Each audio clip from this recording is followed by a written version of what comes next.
غضب کی اور بڑے بیزاری کی بات ہے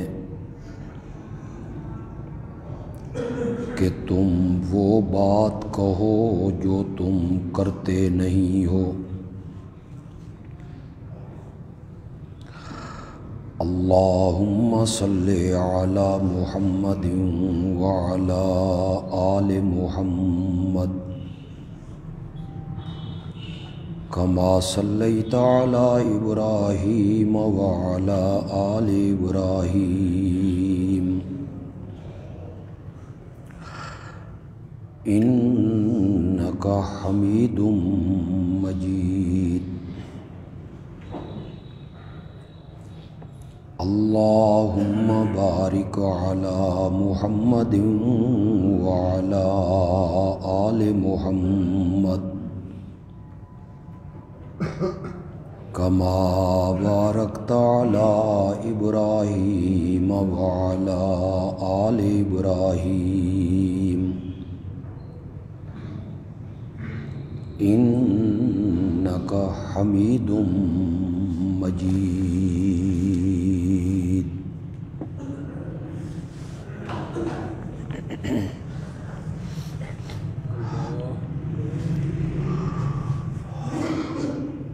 گزشتہ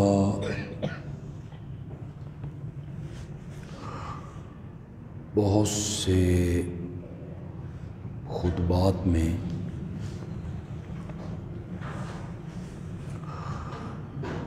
تسلسل کے ساتھ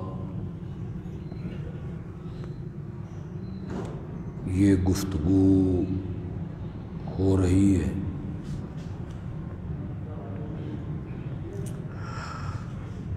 کہ امام الانبیاء خاتم النبیین حضرت سیدنا محمد الرسول اللہ صلی اللہ علیہ وسلم کی سیرت کا سب سے اہم اور نمایاں پہلو یہ ہے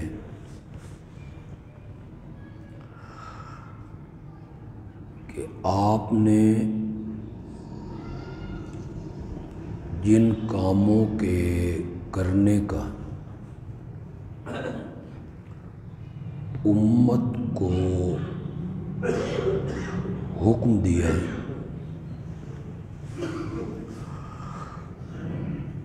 آپ نے ان کاموں پہ پہلے خود عمل کر کے دکھایا۔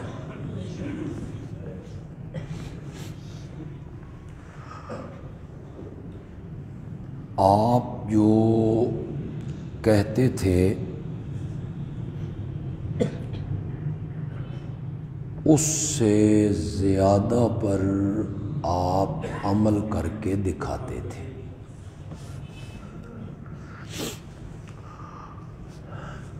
اس سلسلے میں میں بہت سی معاشرتی جو معاملات ہیں ان پر گفتگو کر چکا ہوں، مثلا سچ بولنا، وعدہ پورا کرنا، امانت، دیانت، استقامت، شجاعت، بہادری، ان باتوں پہ میں گفتگو کر چکا ہوں۔ آج جس پہلو پہ میں گفتگو کرنا چاہتا ہوں وہ ہے عفو درگزر کرنا، معاف کرنا۔ کوئی زیادتی کرے تو بدلے میں اسے معاف کر دینا۔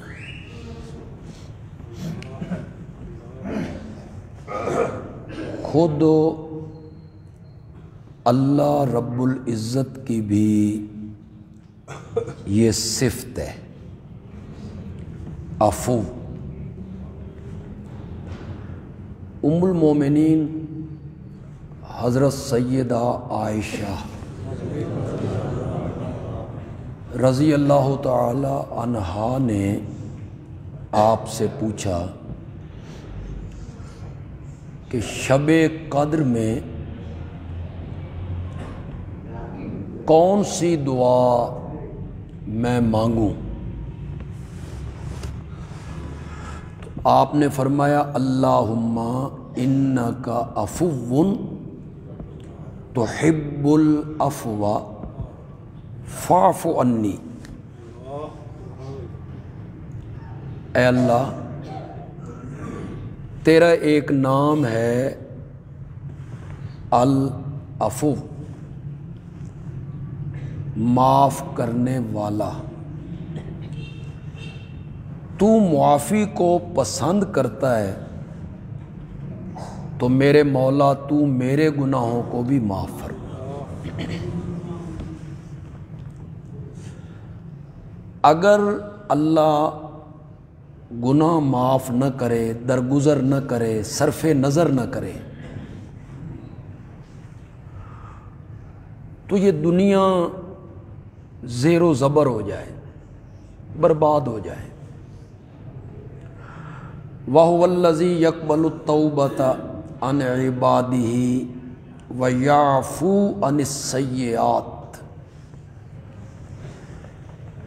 وہی ہے جو توبہ کو قبول کرتا ہے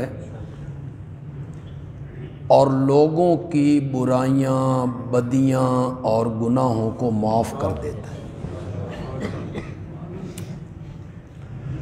تو یہ اللہ کی صفت ہے، غفور، غفار، غافر، عفو، سب ایک معنی میں ہیں، معاف کرنے والا، بخشنے والا، مغفرت کرنے والا۔ چنانچہ اللہ اپنی اس صفت کا پرتو اپنے بندوں میں دیکھنا چاہتا ہے۔ اللہ کہتے ہیں کہ یہ صفت میری ہے معاف کرنا، میں اس کا پرتو اپنے بندوں پہ دیکھنا چاہتا ہوں کہ وہ بھی لوگوں کی غلطیوں کو معاف کریں، درگزر سے کام لیا کریں۔ کئی جگہوں پہ میرے آقا سے اللہ نے فرمایا خذ العفو، میرے پیغمبر معاف کرنے کو لازم پکڑیے۔ پھر اس کے ذریعے امت کو حکم دیا کہ لوگوں کی جو غلطیاں ہیں، زیادتیاں ہیں، تم انہیں کیا کرو؟ معاف کر دیا کرو۔ ایک بڑا مشہور واقعہ ہے، ام المومنین حضرت سیدہ عائشہ صدیقہ رضی اللہ تعالی عنہا پر منافقین نے ایک بہتان تراش دیے۔ مدینے میں طوفان بدتمیزی اٹھ کھڑا ہوا، جگہ جگہ یہ باتیں ہونے لگیں۔ حضرت سیدہ عائشہ رضی اللہ تعالی عنہا کو پتہ چلا تو وہ اپنے ماں باپ کے گھر چلی گئیں۔ آپ اندازہ لگا سکتے ہیں حضرت سیدنا صدیق اکبر رضی اللہ تعالیٰ عنہ کی پریشانی کا۔ ایک منٹ کے لیے سوچے تو صحیح، ان کی وہ بیٹی ہیں، پھر وہ ام المومنین ہیں، اور ان پر بہتان لگا ہے اور طوفان بدتمیزی مچا ہوا ہے مدینے میں۔ کچھ مسلمان کسی بنا پر اس طوفان کا حصہ بن گئے۔ ان میں حضرت ابو بکر کے خالہ زاد بھائی ہیں مستح، وہ بھی اس کا حصہ بن گئے۔ اب مستح غریب آدمی ہیں، حضرت سیدنا صدیق اکبر گائے بگائے ان سے تعاون کرتے ہیں، ان پر خیرات کرتے ہیں، ان کو عطیے دیتے ہیں، ان کے گھر کا خرچہ برداشت کرتے ہیں۔ وہی بندہ اس طوفان بدتمیزی میں شامل ہو گئے۔ کیا رویہ ہونا چاہیے تھا حضرت صدیق اکبر کا؟ اسی کو میں نے پالا پوسا، اس کے گھر کا میں خرچہ برداشت کر رہا ہوں، اس کے ساتھ میں تعاون کرتا ہوں، یہی میری بیٹی کے خلاف طوفان بدتمیزی میں شامل ہو گئے ہیں۔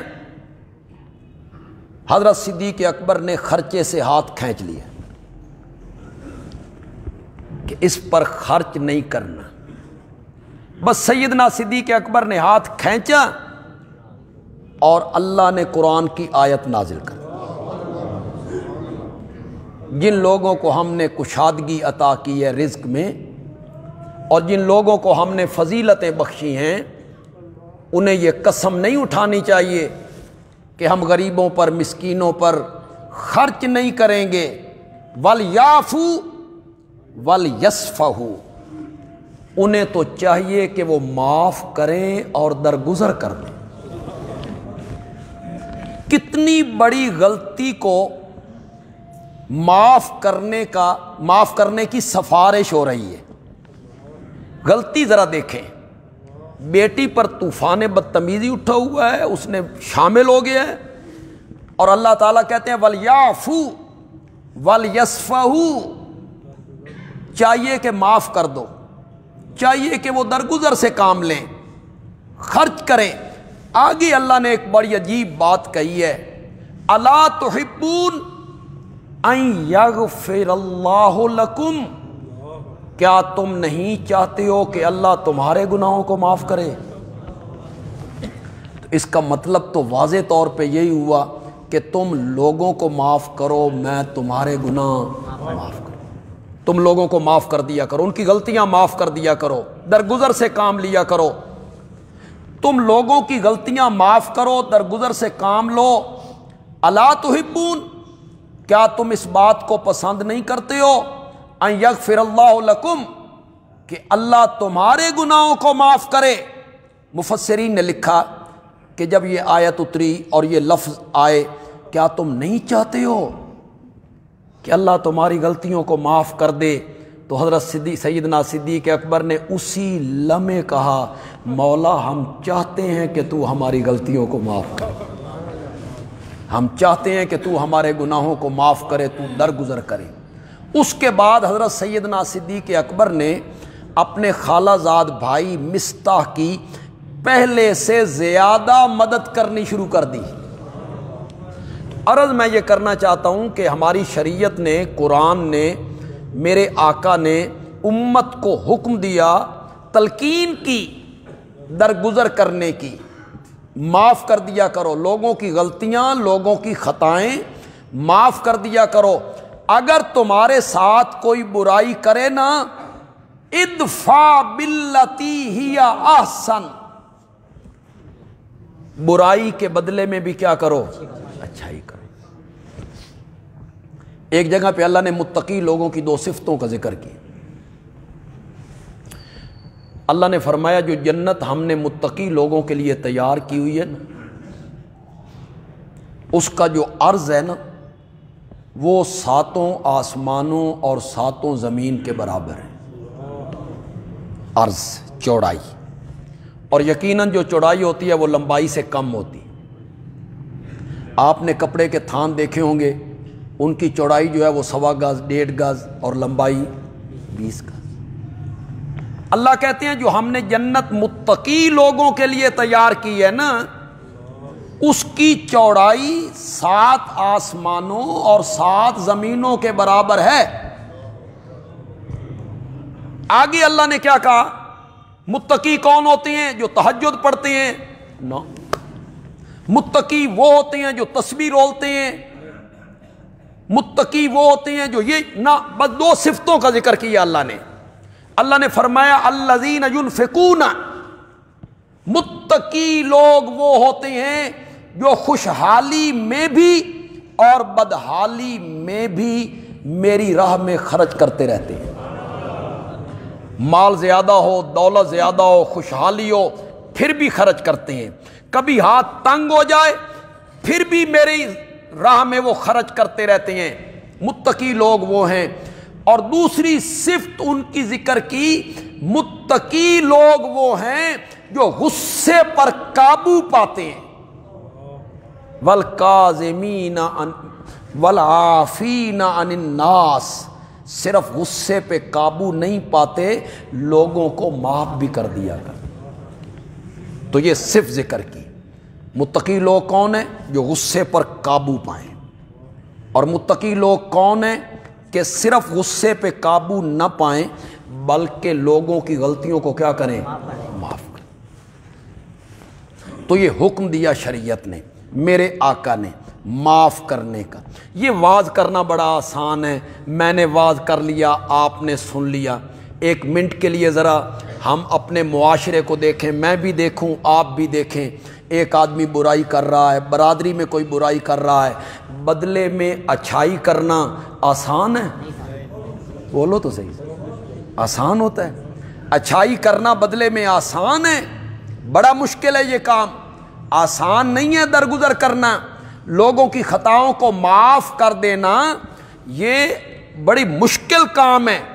ایک آدمی خطا کرتا ہے، آپ کو نقصان پہنچاتا ہے، اور آپ اس کو کیا کر دیتے ہیں؟ معاف کر دیتے ہیں۔ یہ بڑا مشکل کام تھا، حکم دیا یہ شریعت نے، درگزر کیا کرو، لوگوں کی غلطیاں، لوگوں کی خطائیں معاف کر دیا کرو۔ لیکن میرے آقا نے یہ حکم دیا تو میرے پیارے پیغمبر نے اس پر عمل کر کے دکھایا۔ ایک مجبور آدمی، مقہور آدمی، جس کے اختیار میں کچھ نہیں، وہ معاف کر دے، یہ کوئی کمال نہیں۔ مجبور ہے، اس کے پاس طاقت نہیں ہے، قوت نہیں ہے، بدلہ نہیں لے سکتا۔ ایک طرف اللہ کی ذات ہے، لفظ کن سے پوری کائنات بنا سکتا ہے، قوت ہے، طاقت ہے، اور وہ معاف کرے، یہ ہے نا معاف کرنا۔ دشمن پہ قابو پا لیا جائے، اقتدار بندے کے پاس ہو، اختیار بندے کے پاس ہو، دشمن پہ قابو پا لے بندہ، اور اس کے بعد بندہ مخالفین کو معاف کر دے، یہ کمال۔ میرے آقا کی سیرت میں آپ کو دونوں چیزیں ملیں گی، اپنوں کو معاف کرنا، اور میرے نبی کی سیرت میں آپ کو ملے گا دشمنوں کو معاف کر دینا۔ اپنوں کی غلطیاں بھی معاف کرنا، دشمنوں کی غلطیاں بھی معاف کرنا۔ کتنی بڑی غلطی ہوئی تھی حضرت حاتب سے، اللہ اکبر۔ میرے نبی فتح مکہ کے لیے جانا چاہتے ہیں، لیکن اسے مخفی رکھنا چاہتے ہیں، پوشیدہ رکھنا چاہتے ہیں، مکے والوں کو اس کا پتہ نہ چلے، کہیں وہ تیاری نہ کر لیں، مقابلے میں نہ آ جائیں۔ اور میرے آقا چاہتے تھے کہ پرامن طریقے سے مکہ فتح ہو جائے، اس کو میرے نبی نے پوشیدہ رکھا، حضرت سیدنا صدیق اکبر سے بھی اور سیدہ عائشہ صدیقہ سے پوشیدہ رکھا، راز فاش نہیں کیا۔ حضرت حاتب نے ٹو لگائی، محسوس ہوا کہ مشرکین نے معاہدے کی خلاف ورزی کی ہے اور صلح حدیبیہ کا جو معاہدہ ہے اس کو توڑ دیا ہے، تو یہ جو جنگ پیش قدمی کرنا چاہتے ہیں، لشکر لے جانا چاہتے ہیں، تو یہ کہیں مکے کی جانب نہ ہو۔ انہوں نے ایک عورت کے ذریعے ایک خط تحریر کیا اور اس عورت کو دیا، اس نے اپنے بالوں میں گوندھ لیا کہ یہ مکے کے سرداروں کو جا کے پہنچا دے۔ اس میں انہوں نے لکھا کہ لگتا کچھ ایسے ہے کہ نبی اکرم صلی اللہ علیہ وسلم مکے کا ارادہ کر رہے ہیں، چڑھائی کرنے کا، فتح کے لیے آ رہے ہیں، لیکن ساتھ انہوں نے یہ بھی لکھا کہ آسمان نیچے چلا جائے اور زمین اوپر ہو جائے، پھر بھی ہو کے وہی رہے گا جو محمد کریم چاہتے ہیں صلی اللہ، جو آپ نے ارادہ کر لیا یہ اللہ کی منشا ہے اور یہ ہونی۔ انہوں نے وہ خط اس عورت کو دیا، اس نے بالوں میں گوندھ لی، ادھر اللہ نے میرے نبی کو وحی کے ذریعے اطلاع پہنچا دی، فلاں مقام پہ وہ عورت ملے گی، اس کے پاس خط ہے حاطب کا لکھا ہوا۔ نبی اکرم صلی اللہ علیہ وسلم نے حضرت سیدنا علی رضی اللہ تعالیٰ عنہ، 2 صحابہ ساتھ ہیں، ان 3 آدمیوں کو بھیجا، اس عورت کو پکڑو اور وہ خط وصول کرو۔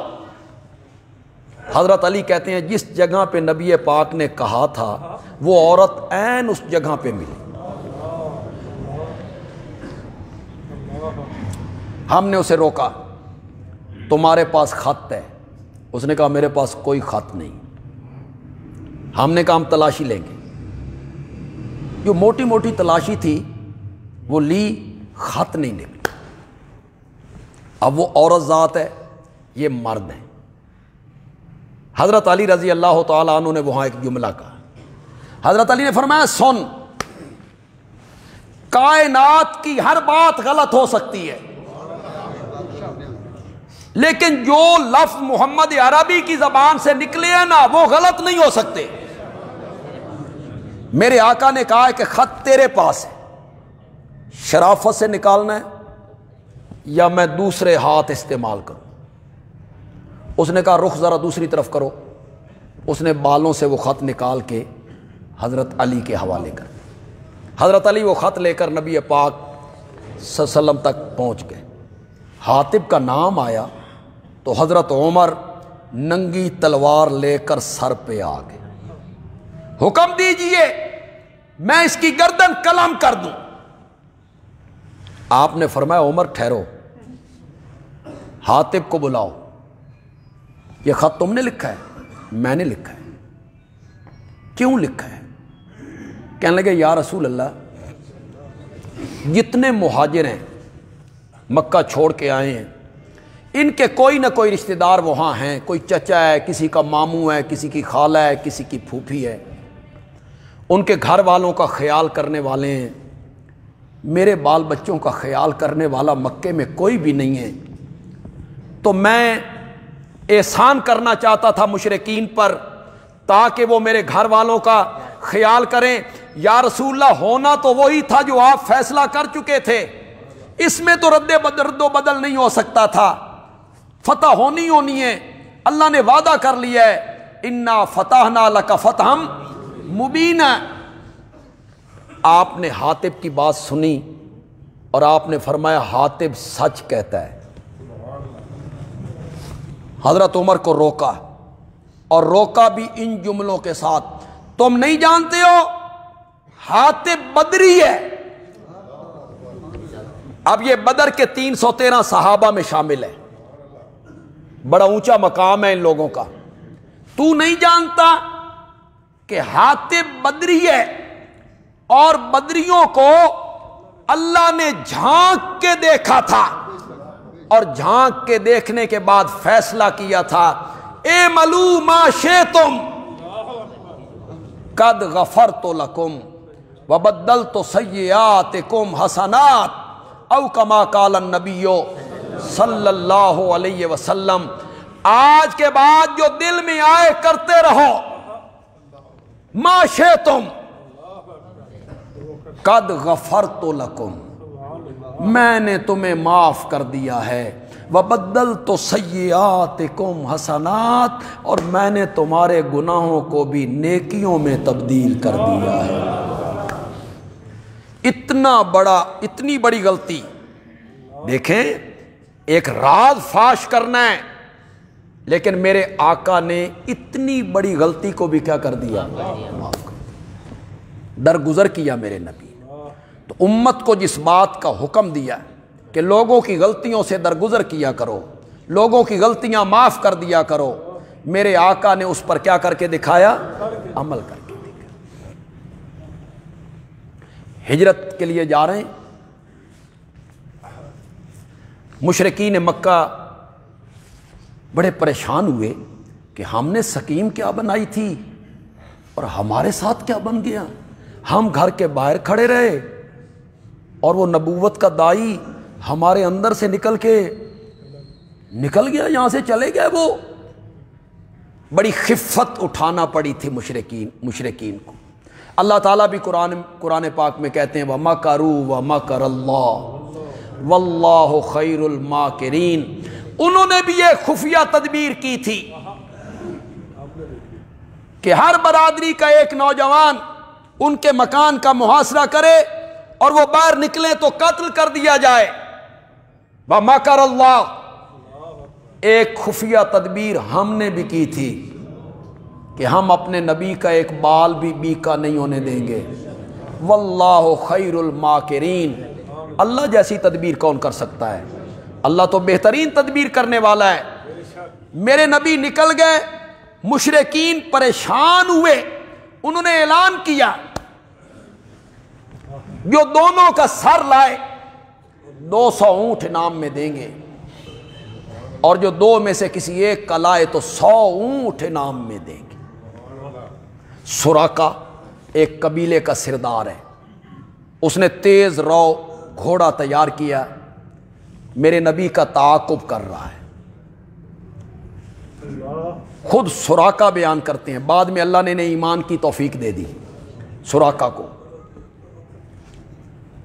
کہ جب میں قریب پہنچا, اتنا قریب کہ نبی پاک جو تلاوت فرما رہے تھے اس کی آواز بھی مجھے آنے لگی. لیکن مزے کی بات یہ ہے کہ حضرت سیدنا صدیق اکبر پریشان دکھائی دیے, کبھی دائیں دیکھتے ہیں, کبھی بائیں دیکھتے ہیں, کبھی میری طرف دیکھتے ہیں, پھر نبی پاک کی طرف دیکھتے ہیں. لیکن نبوت کہتے ہیں انہوں نے ایک مرتبہ بھی مڑ کے میری طرف نہیں دیکھا کہ کوئی آ بھی رہا ہے کہ نہیں آ رہا. سراقہ کہتی ہیں جو ہی میں نے کوشش کی نا, میرے گھوڑے کے پاؤں زمین میں دھنس گئے. میں نے پیچھے سے آواز لگائی آپ دعا کر دیں میرا گھوڑا صحیح سلامت باہر نکل آئے تو میں واپس پلٹ جاؤں گا. آپ نے دعا کی, گھوڑا باہر نکل آئے. میری نیت پھر بدل گئی. 100 اونٹ تھے, 200 اونٹ, میری نیت پھر بدل گئی. میں پھر حملہ کرنا چاہتا تھا, میرا گھوڑا پھر دھس گیا. میں نے پھر التجا کی, نبی پاک نے دوبارہ میری التجا کو منظور کر لیا. یہ ہے درگزر کرنا, یہ ہے درگزر کرنا, یہ ہے معاف کرنا. 2 مرتبہ آپ اس آدمی کو معاف کر رہے ہیں جو آپ کے قتل کرنے کے ارادے سے نکلا ہے. اگر اس کی تلوار کی زد میں آپ آ جائیں تو وہ قتل کر دے. اتنے بڑے دشمن کو میرے نبی 2 مرتبہ معاف کرتے ہیں, اور صرف معاف نہیں کرتے, آپ نے وہاں ایک جملہ فرمایا, سراقہ تیری کیا حالت ہوگی جب کسرا کے کنگن تیری باہوں میں ہوں گے. اس نے کہا وہ ایران والا کسرا, ایران والا, ایران تو سپر طاقت تھی جیسے آج امریکہ سپر طاقت. ایران والا کسرا, آپ نے فرمایا ہاں ایران والا کسرا. کہہ کون رہا ہے؟ جو خود اپنی جان بچا کے جا رہا ہے. اس لیے تو سراقہ نے کہا نا ایران والا کسرا, کیسی باتیں ہو رہی ہیں, خود تو جان بچا کے بھاگ رہے ہیں, کوئی لاؤ لشکر نہیں, کوئی فوج نہیں, صرف ایک آدمی ساتھ ہے, اور بات کر رہے ہیں ایران کے کسرا کی کہ اس کے کنگن میرے ہاتھ میں ہوں گے. پھر سراقہ کو بھی کچھ سمجھ آ گئی. وہ 2 دفعہ جو منظر دیکھا, گھوڑے کا دھنسنا, پھر نکلنا اور آگے بڑھنا, پھر پیچھے ہٹنا, تو سمجھ آ گئی کہ یہ اللہ کے نبی ہیں اور آخری کامیابی ان کو ملے گی. تو سراقہ کہنے لگے یا رسول اللہ اگر آپ کو کبھی مکے کی سرداری مل جائے تو مجھے کوئی امان کی تحریر تو دے دیں کہ مجھے امان ہوگی. میرے نبی نے وہ تحریر بھی لکھوا دی, سراقہ کو وہ تحریر بھی لکھوا دی. جب ایران فتح ہوا یہ دور خلافت تھا سیدنا فاروق اعظم کا رضی اللہ تعالی عنہ۔ یہ ایران انہوں نے فتح کیا تھا۔ سعد ابن ابی وقاص رضی اللہ تعالی عنہ نے اس کی کمان کی تھی، جو یکے از عشرہ مبشرہ ہیں اور بہت بہادر صحابی ہیں۔ انہوں نے کمان کی۔ دور خلافت کس کا تھا؟ آج ایران والوں کو شرم نہیں آتی، اسی عمر کو بھونکتے ہو جس نے تمہیں ایران فتح کر کے دیا تھا۔ یہ ایران کس کی فتوحات میں سے ہے؟ سیدنا فاروق اعظم رضی اللہ تعالیٰ عنہ۔ تو مال غنیمت مدینے پہنچا، ڈھیر لگ گیا، وہ تقسیم ہونے لگا۔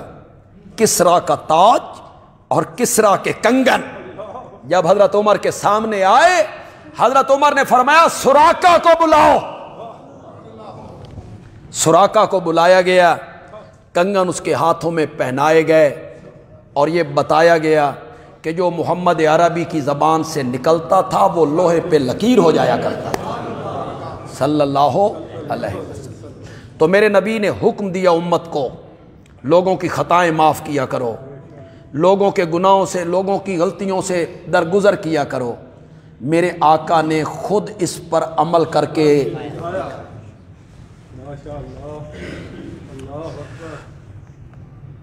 عبداللہ ابن ابی کتنا بڑا دشمن ہے میرے نبی کا، ہم اس کے کرتوت، اس کے اعمال افعال، اس کی کاروائیاں آج دیکھتے ہیں تو ہمیں بھی غصہ آتا ہے۔ اود میں عین ٹائم پر 300 بندوں کو لے کے الگ ہو گئے۔ اس نے ایک جماعت بنائی اپنی۔ تبوک میں جاتے ہوئے انہوں نے فیصلہ کیا کہ اس گھاٹی سے جب نبی پاک گزریں تو آپ کو دھکا دے دیا۔ اللہ نے میرے نبی کو اطلاع دے دی، انہیں مشورہ کیا، اللہ نے میرے نبی کو اطلاع دی۔ ایک جگہ پہ آپ ایک دیوار کے نیچے جا کے بیٹھے تو انہوں نے مشورہ کیا کہ یہ دیوار آپ پر گرا دی جائے تاکہ آپ کا کام تمام ہو۔ کوئی موقع اسلام کو، مسلمانوں کو اور نبی پاک کو نقصان پہنچانے کا عبداللہ ابن ابی اور اس کی پارٹی ہاتھ سے نہیں جانے دیتے۔ ایک جنگ پہ واپس آ رہے ہیں اور ایک مہاجر اور انصاری یہ پانی کے مسئلے پہ لڑ پڑے۔ مہاجر نے کہا یل مہاجر یل انصار، انصار نے اپنی پارٹی کو آواز لگائی، مہاجر نے اپنی پارٹی کو آواز لگائی۔ میرے نبی آئے، میرے آپ نے فرمایا میں نے تو جاہلیت کی یہ سارے باتیں ختم کر دی ہیں، یہ پھر جاہلیت کی باتوں نے کیسے سر اٹھایا؟ آپ نے معاملہ ٹھنڈا کیا۔ اس نے عبداللہ ابن ابی نے رات کے ٹائم خیمے میں بیٹھ کے اپنے ساتھیوں سے کہا انہوں تسی سر تے چڑھایا، یہ مکے سے آئے تھے نہتھے، نہ ان کے پاس مال نہ دولت نہ سامان، تم نے کاروبار میں حصے دار بنایا، اب یہ سر چڑھ گئے، ہمارے مقابلے میں تلواریں سونت کے آتی ہیں۔ لَيُخْرِجَنَّ الْأَعَزُّ مِنْهَا الْأَذَلَّ،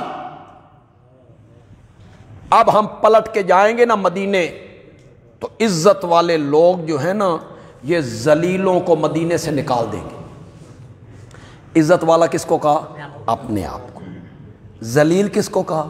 اللہ اکبر، صحابہ کو۔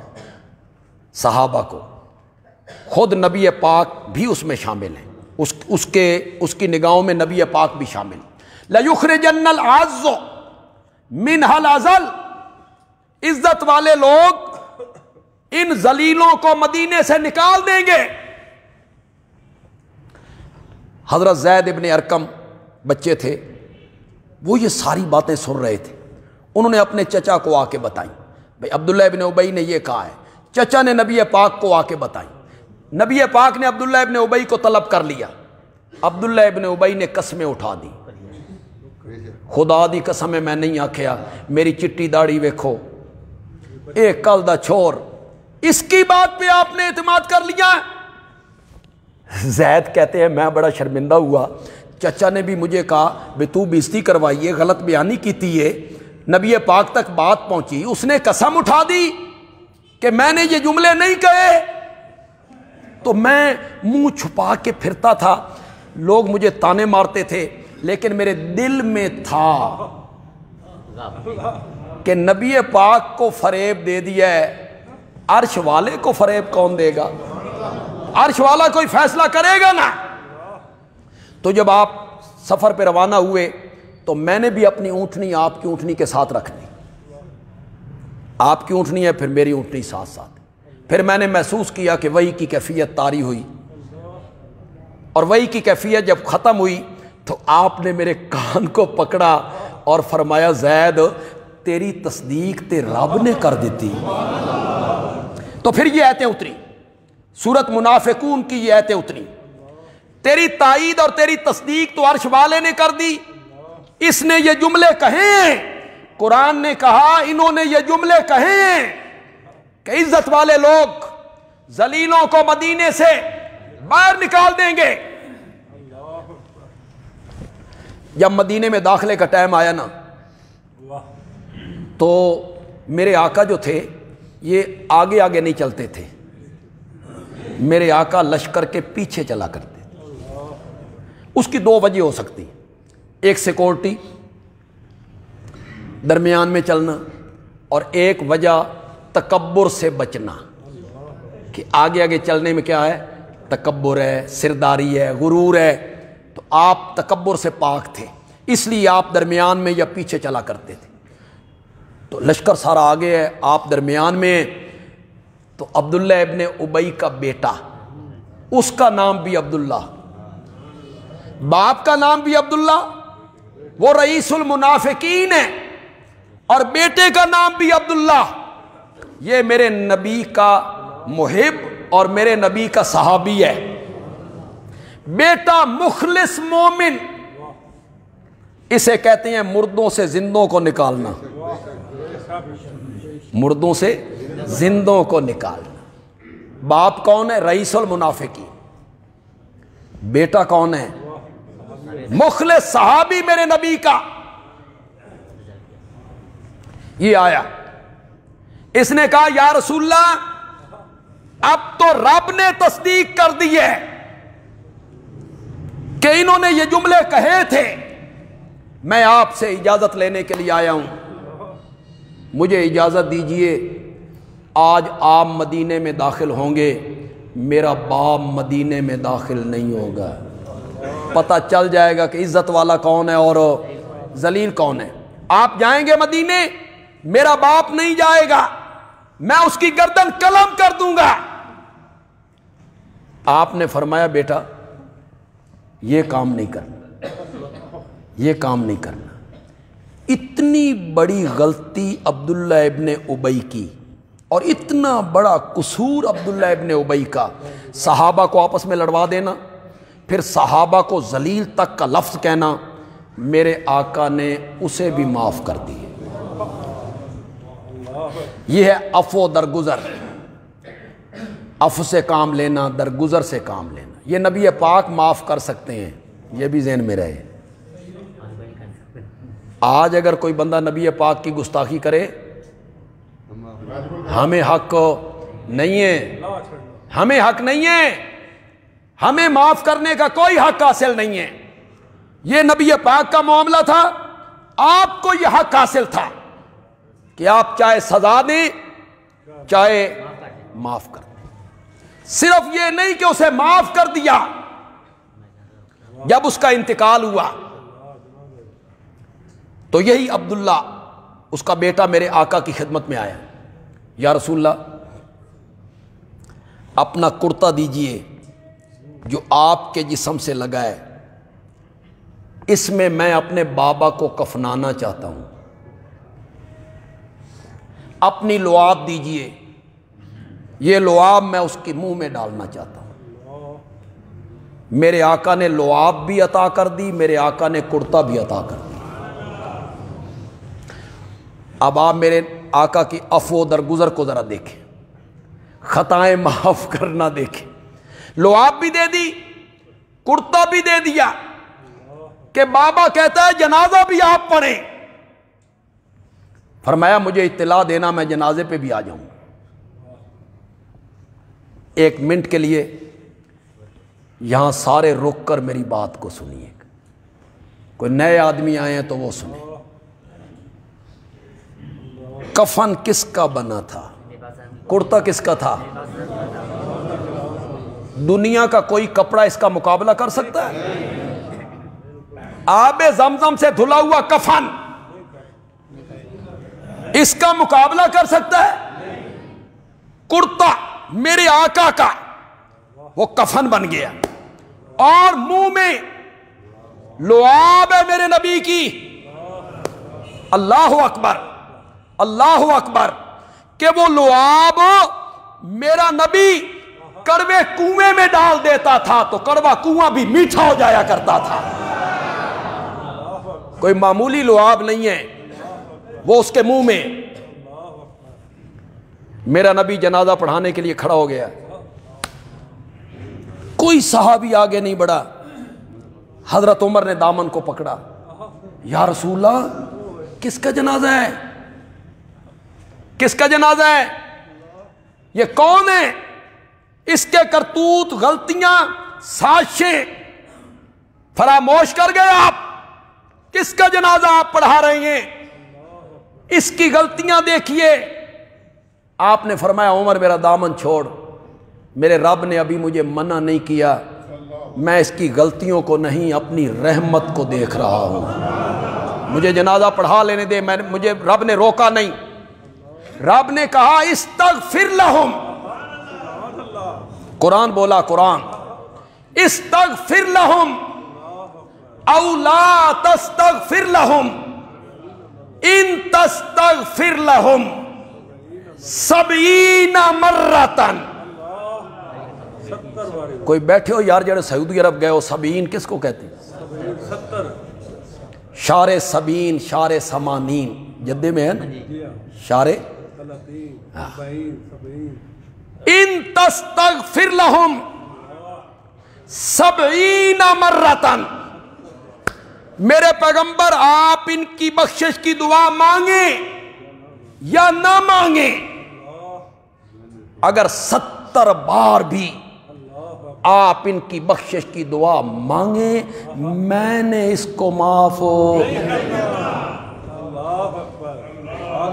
جی آپ کفنوں سے اپنے آپ کو بخشوانا چاہتے ہیں, یہاں عہد نامے رکھ کے اپنے آپ کو بخشوانا چاہتے ہیں. واہ, قبر میں عہد نامہ رکھو جی, قبر میں فلاں چیز رکھو جی, آب زمزم کے دھلا ہوا کفن دو جی, اس کے اوپر آیت الکرسی والی چادر ڈالو جی, کالے رنگ دی. میرے آقا نے فرمایا سفید رنگ کا کفن دیا کرو اپنے مردوں کو. انہیں کہا نہیں اسا کالے رنگ دی دینی ہے, تواڈی گل نہیں مننی اسا. اس پر آیت الکرسی لکھی ہوئی ہے, آیت الکرسی یہاں آ گئی نا تو اللہ بخش. ساری زندگی آیت الکرسی دا مفہوم نہیں سمجھیا, اب آیت الکرسی والی چادر آ رہی ہے, اللہ تعالیٰ بخش دیں گے اس بندے کو. اور یہاں معروف ہے کہ فلاں مفتی صاحب جنازہ پڑھائیں نا جی, فلاں مفتی صاحب جنازہ پڑھا دینا تو وہ میت بخشا جاتا ہے. کہتے ہیں پیر خود نہیں اڑتے, کون اڑاتے ہیں؟ مریض جگہ جگہ. وہ حضرت صاحب جنازہ پڑھا دینا جی, بس بخشیا بخشایا, بخشیا بخشیا. اور بخشش ہونی ہے ایمان سے اور اعمال صالحہ سے. ساری زندگی سود کھاتا رہا, بلیک میلر, رشوت کا کاروبار, لوگوں کے پلاٹوں, جائیدادوں, مکانوں پہ قبضے کرتا رہا. فلاں مفتی صاحب جنازہ پڑھا دیں, اللہ گئے ہوں اس مفتی جنازہ پڑھایا, چلو جی معاف کرو. یہ تو اللہ کے عدل کے خلاف ہے, اللہ کے انصاف کے خلاف. میں نے کئی مرتبہ آپ کو مسئلہ سمجھایا, آج پھر سمجھو. جنازہ پڑھانے کا سب سے پہلا حق میت کے وارث کو ہے. سمجھو اس بات کو, جنازہ پڑھانے کا سب سے پہلا حق میت کے وارث کو ہے. اگر وہ باشرہ ہے, اسے جنازے کی دعا آتی ہے, جنازہ پڑھائے. پہلا حق. یا علماء سے پوچھو کہ بندیالوی نے یہ مسئلہ کیا ہے, صحیح کیا ہے. دوسرا حق جنازہ پڑھانے کا اس عالم کو ہے جو محلے کا امام تھا, جس کے پیچھے وہ نماز, پھر حق اس کا ہے, وہ جنازہ پڑھائے. ہمارے ہاں فلاں حضرت صاحب آئیں گے, وہ جنازہ پڑھائیں گے, فلاں بزرگ آئیں گے, وہ جنازہ پڑھائیں گے. یہ کئی مرتبہ ہمارے یہاں فوتگی ہوئی تو جن کے بچے حافظ تھے, عالم تھے, انہوں نے مجھے مجبور کیا کہ آپ جنازہ پڑھائیں. میں نے کہا نہیں, تم عالم بھی ہو, حافظ بھی ہو, تمہارا والد ہے, والدہ ہے, آگے بڑھو, جنازہ پڑھاؤ. جن یہ تو دعا منگنی ہے نا, انج میں نہیں منگنی, تیرا باپ ہے. یہ طریقہ ہے نا, جو وارث ہے وہ جنازہ پڑھائے. وہ نہ پڑھانے کے قابل نہ ہو یا موجود نہ ہو تو پھر دوسرا حق کس کا ہے؟ محلے کا امام, جہاں وہ نماز پڑھا کرتا تھا, اس کا حق ہے. ایک روایت آپ کو سناؤں, آپ حیران ہو جائیں. ایک روایت میں آیا, آپ جنازہ پڑھا کے گھر چلے گئے, میت قبرستان چلے گی, آپ پھر گھر سے قبرستان آئے. اس وقت عبداللہ ابن ابی کو قبر میں لٹایا جا چکا تھا. میرے آقا خود قبر میں اتر گئے, اس کا سر اٹھا کے اپنی ران پہ رکھا ہے, اس وقت اپنی لعاب اس کے منہ میں ڈالی. پھر بخشا گیا؟ بولتے کیوں نہیں ہو؟ یہ لعاب سے, کفن سے, اس سے بخشے جاتے ہیں لوگ. بخشش ہوتی ہے ایمان سے اور اعمال صالحہ سے, چاہے کفن ملے یا نہ ملے, قبر بنے یا نہ بنے, ایمان بندے کا پختہ ہو, عمل صحیح ہو. پھر سر ڈھانپتے ہیں تو پاؤں ننگے ہو جاتے ہیں, اور سر ڈھانپتے ہیں تو پاؤں ننگے ہو جاتے ہیں, پاؤں ڈھانپتے ہیں تو سر ننگا ہو جاتا ہے. صحابہ کہتے ہیں یا رسول اللہ کیا کریں؟ فرمایا سر ڈھانپ دو اور پاؤں پر اذخر گھاس, مدینے کے گھاس کا نام ہے اذخر, اذخر گھاس, پاؤں پہ وہ گھاس رکھ دو. کفن پورا نہیں, پاؤں پہ گھاس ہے, گھاس سے پاؤں چھپائے گئے ہیں. اور میرے آقا کہتی ہیں قیامت تک آنے والے تمام شہیدوں کا سردار میرا چچا حمزہ ہوگا. اسے تمام شہیدوں کا سردار قرار دے دیا جاتا ہے. کفن کوئی نہیں, صرف ایک چادر ہے, ایک چادر.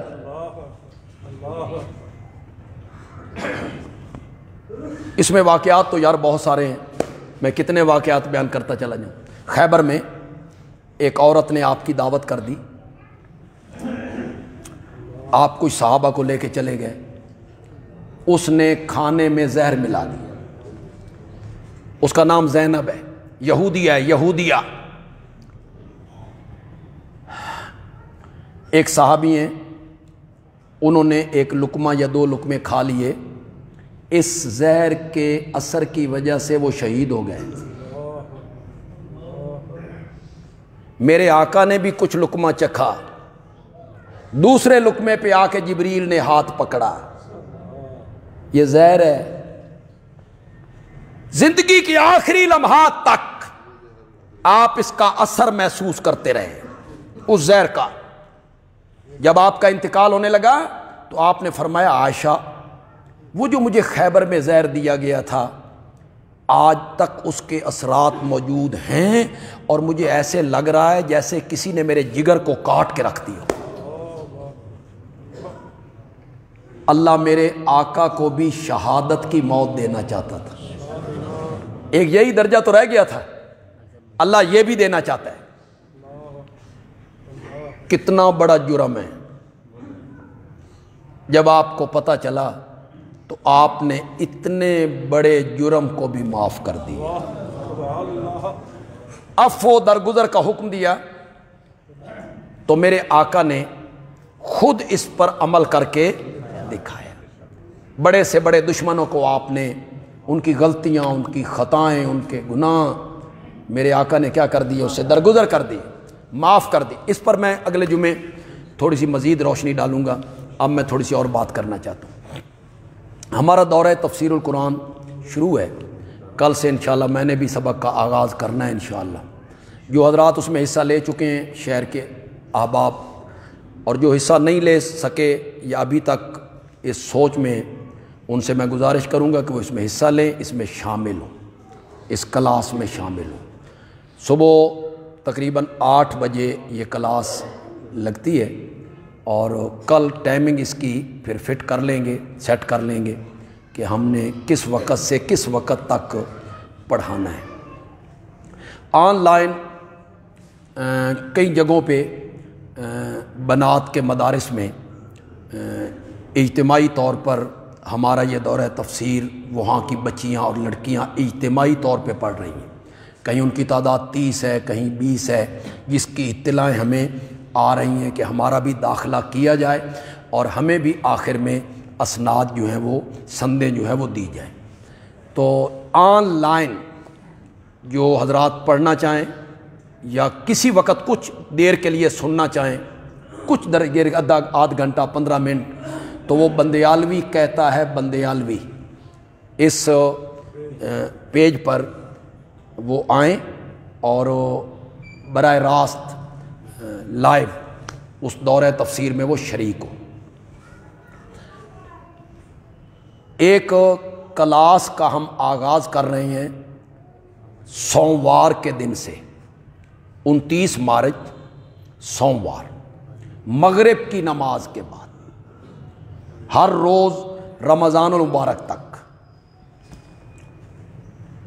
اس میں ہم الہ کا مفہوم سمجھائیں گے۔ لا الہ، الہ کون ہوتا ہے؟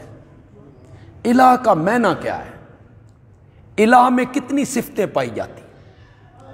یہ جو لوگ کہتے ہیں کہ ہم کوئی اللہ کے سوا کسی کو الہ مانتے ہیں، لوگ لا الہ الا اللہ بھی پڑھتے رہتے ہیں، قبروں پہ سجدے بھی کرتے رہتے ہیں، لا الہ الا اللہ بھی پڑھتے رہتے ہیں، غیر اللہ کے نام کی نظریں اور نیازیں بھی دیتے رہتے ہیں۔ کیوں؟ انہیں الہ کے معنی کا پتہ نہیں، ان کو پتہ نہیں ہے الہ کسے کہتے ہیں۔ الہ عربی کا لفظ ہے، انہیں علم نہیں ہے۔ تو ہم وہ سبق شروع کریں گے، اس میں مذاہب باطلہ جو ہیں اس کا رد بھی آئے گا، مذاہب باطلہ کا رد بھی آئے گا۔ یہ کلاس 1.5 سے 2 گھنٹے دورانیے کی ہوگی، 1.5 سے 2 گھنٹے، سوموار کو مغرب کی نماز کے بعد۔ تو جو میں آپ سے یہ کہوں گا کہ اگر آپ کا کوئی دوست، کوئی ساتھی آپ کا، کلیگ آپ کا بدقسمتی سے شرک میں مبتلا ہے، اسے توحید کی سمجھ نہیں آ رہی ہے، آپ اسے سمجھا رہے ہیں، اسے سمجھ نہیں آ رہی، اسے منت کر کے، اس کی منت سماجت کر کے ایک مرتبہ آپ اس کلاس میں لائیں کہ بھائی آؤ دیکھو الہ کا مفہوم سمجھو۔ مجھے امید ہے انشاءاللہ وہ آ گیا تو قرآن ایک ایسی کتاب ہے جو تقدیریں بدل کے رکھ دیتی ہے، تو وہ اگر صحیح ہو گیا، اسے توحید کی سمجھ آ گئی اور شرک سے وہ بچ گیا نا، تو شاید قیامت کے دن آپ اللہ کے سامنے اپنے اسی عمل کو پیش کر دیں کہ یا اللہ میرا ایک عمل ہے کہ میں ایک بندے کو شرک سے نکال کے لایا تھا، اسے توحید کی سمجھ آ گئی تھی، میں نے محنت کی تھی۔ تو آپ یہ محنت تھوڑی سی کریں، لیکن یہ تب ہوگا جب آپ بھی شریک ہوں گے، آپ اپنے شرح صدر کے لیے، اور وہ جو توحید والا گلشن ہے جو آپ کے اندر اللہ نے لگایا ہے ایک باغ، اس کو پانی دینے کے لیے کہ وہ سیراب رہے، سرسبز رہے، آپ خود بھی اس کلاس میں شامل ہوں۔ فراغت کا وقت ہے آپ کے پاس، مغرب کے بعد 1.5 یا 2 گھنٹے تک یہ کلاس ہوگی، اور میں یہ کلاس خود پڑھاؤں گا روزانہ، رمضان تک یہ کلاس چلے گی۔ تو آپ میں سے جو لوگ نکالے وقت خدا کے لیے، 1.5-2 گھنٹے گھر میں بیٹھ کے موبائلوں پہ کھیل کے، گیمیں دیکھ کے بھی آپ گزار دیتے ہیں یار، اللہ کے دین کے لیے نکالیں۔ اور یہ دین بھائی قرآن سے بڑھ کر دین کیا ہے؟ اس سے بڑھ کے کوئی تعلیم ہے کوئی تعلیم؟ پھر میرے آقا نے فرمایا کہ جب کوئی آدمی دین سیکھنے کے لیے گھر سے نکلتا ہے تو اللہ کے فرشتے اس کے قدموں کے نیچے پر بچھا دیا کر۔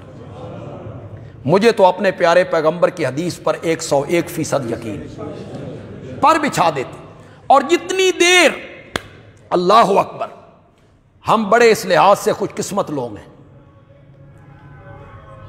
ہم اس لحاظ سے جو طالب علم پڑھنے کے لیے آئے ہیں، جو شہری اس میں شامل ہو رہے ہیں، ہم اس لحاظ سے بڑے قسمت والے لوگ ہیں، بڑے نصیبے والے لوگ ہیں۔ آپ کو رش کرنا چاہیے ہماری قسمت پر۔ سنیے گا، میرے آقا نے فرمایا کہ دین پڑھنے کے لیے جتنا وقت وہ آدمی خرچ کرتا ہے دین پڑھنے کے لیے، اس میں وہ کوئی دعا نہیں مانگ سکتا۔ کیوں؟ دین پڑھ رہا ہے، قرآن بیان ہو رہا ہے، قرآن سمجھ رہا ہے، وہ کچھ چیزیں لکھ رہا ہے، کوئی دعا نہیں مانگ سکتا۔ تو اللہ تعالی دنیا کی ہر چیز کے ذمے لگا دیتے ہیں، درندے، چرندے، پرندے، حشرات الارض، چیونٹیاں، کیڑے مکوڑے، مچھلیاں، ہر چیز کے ذمے لگا دیتے ہیں کہ میرا فلاں بندہ دین پڑھنے میں مصروف ہے، تم اس کے لیے دعائیں کرو۔ دنیا کی ہر چیز ان کے لیے دعائیں کرتی ہے۔ مجھے تو اپنے آقا کی اس فرمان پر 101% یقین۔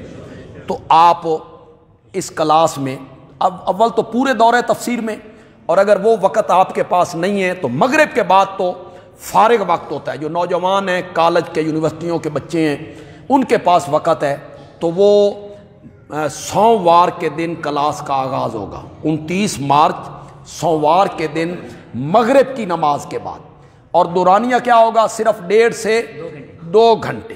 آپ اس کے لیے وقت نکالیں، اپنے احباب تک یہ بات پہنچائیں، اپنے دوستوں تک یہ بات پہنچائیں، دوسرے لوگوں تک یہ بات پہنچائیں، اور آپ اس کلاس میں شامل ہوں۔ درس قرآن کے